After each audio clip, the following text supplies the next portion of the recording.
आज हम आपके साथ इंजीनियरिंग के क्लास में आगे बढ़ते हुए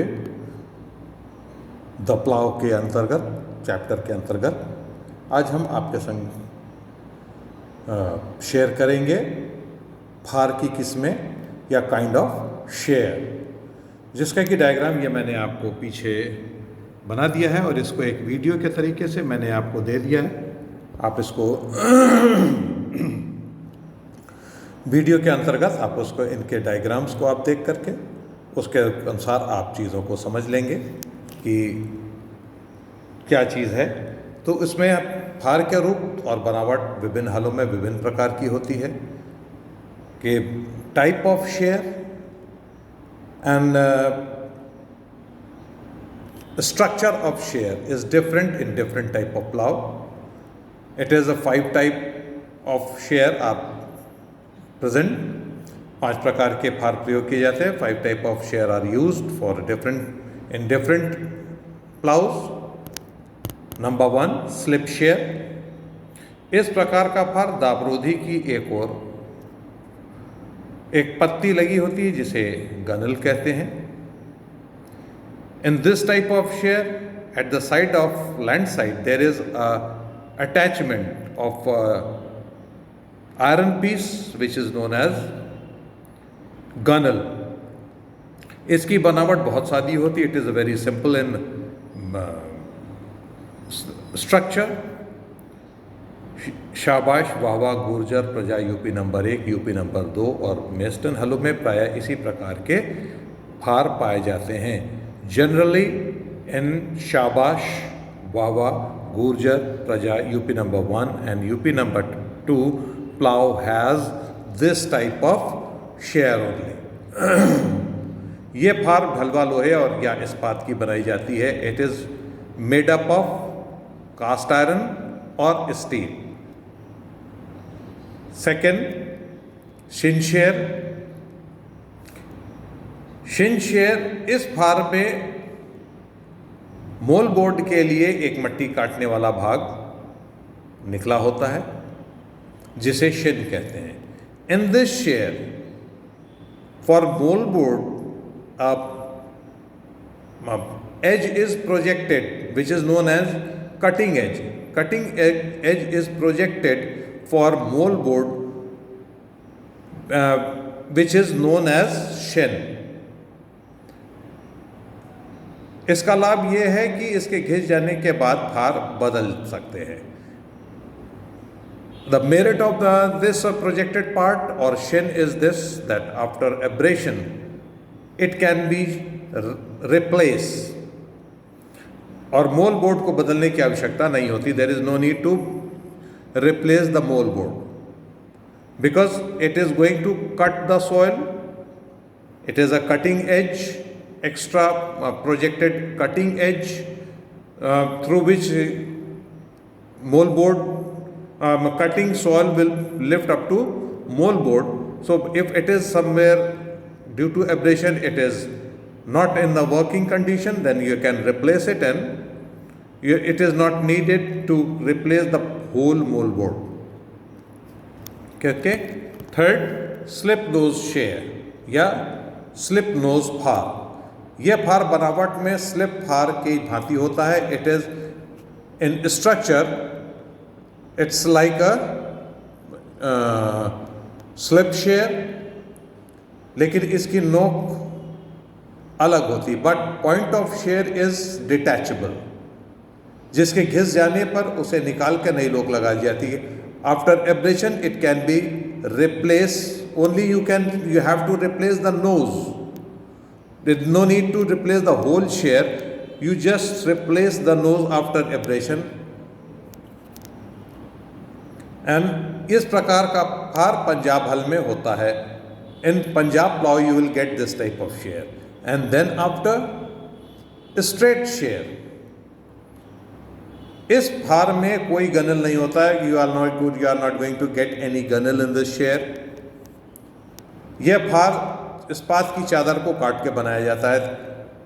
this share will made up by steel sheet and then after bar share the last one इस फार में ऊपर की ओर एक विस्तार होता है, देयर इज अ एलैबोरेशन, और you can say there is a elongated part at the top of the share, और इस विस्तार से दावरोधी बनती है। And through this elongated part land side it is used for, this elongated part is used for land side। नोक के घिस जाने पर ऊष्मापचार द्वारा इसकी मरम्मत की जाती है। When the point is abrated, then by heat treatment it can be repair। इस प्रकार के पत्थर तोड़ हल में लगाए जाते हैं। इस प्रकार this type of shear is used to sword breaker type wallboard। And now भार के लिए उपयुक्त धातु कौन कौन सी होती है? Metal used in the construction of share. Share में प्रायः ढलवा लोहे, शीतित ढलवा लोहे, इस्पात तथा मृदु केंद्र इस्पात से बनाए जाते हैं। Share generally manufactured by cast iron, chilled cast iron, steel और माइल्ड सेंटर स्टील से बनाए जाते हैं, are manufactured by mild centre steel. ढलवा लोहे के फार गुर्जर इत्यादि सस्ते हालों में लगे होते हैं। The share which is manufactured by cast iron, it is used in Gurjar plough type ploughs which are little bit cheaper. ये रेतीली भूमि में स्वयं पैना होता रहता है। It can be sharpen in sandy soil automatically, परंतु कंकरीली व पथरीली भूमि में प्रयोग करने पर यह झटका नहीं सहन कर पाता और शीघ्र टूट जाता है। But when ever it is used in coarse sand, it can't bear jerks and broken down very easily। And then after chilled cast iron, या कि द्रुत शीतित ढलवा लोहे के बने हुए फार न तो ढलवा लोहे के फारों के समान जल्दी घिसते ही हैं और ना ही इन पे जंग लगता है। That means the chilled cast iron, the shear which is manufactured by chilled cast iron, it can't abrated like a cast iron,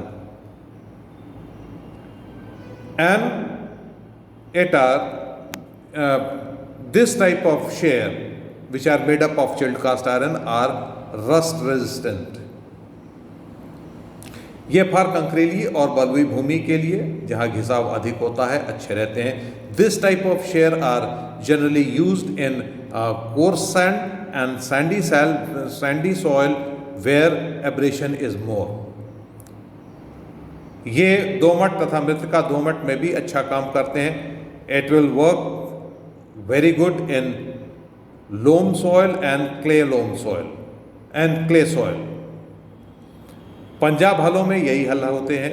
it is used in Punjab plough. इन फारों को यद्यपि तेज करने की आवश्यकता नहीं होती, लेकिन झटके लगने पर ये भी टूट जाते हैं। Although it is not needed to sharpen it, but after bearing jerks it can be break easily। And now then the third one, then plain steel या सादा इस्पात। सादा इस्पात के फार टूटते नहीं हैं और यदि इनकी नोक घिस जाती है तो उसे सरलता से तेज किया जा सकता है। The shear which are made up of plain steel, they are not going to break, and whenever its point are going to be abrated, then it can be sharpened very easily। Victory, वावा, शाबाश UP number 1 और UP number 2 हलों में इस्पात के बने हुए फार लगाए जाते हैं। These type of shear are used in victory plow, वावा, शाबाश UP number 1 and UP number 2 plow। And the fourth, that is soft centered steel. मृदु केंद्र इस्पात के बने भार बहुत मजबूत होते हैं और धक्कों को सहन करने की भारी क्षमता रखते हैं। खेत में चलने पर इनमें चमक आ जाती है जिसके कारण इन पे मट्टी नहीं चिपकती। ट्रैक्टर के हलों में इसी प्रकार के फार लगे होते हैं। The share which are made up of soft center steel are very tough and very strong, and they can bear jerks very easily. It has the high capacity to bear jerks, and whenever they are working in a working condition, they become sharpened automatically and get shining in that. So no stickiness of soil is there on the shear. So this type of shear generally used in tractors. ये आज आपको इतना हमने बता दिया। अब आगे का कल के चैप्टर में, कल के क्लास में अब हम आपको इस चैप्टर का बारे में आगे में बताएंगे।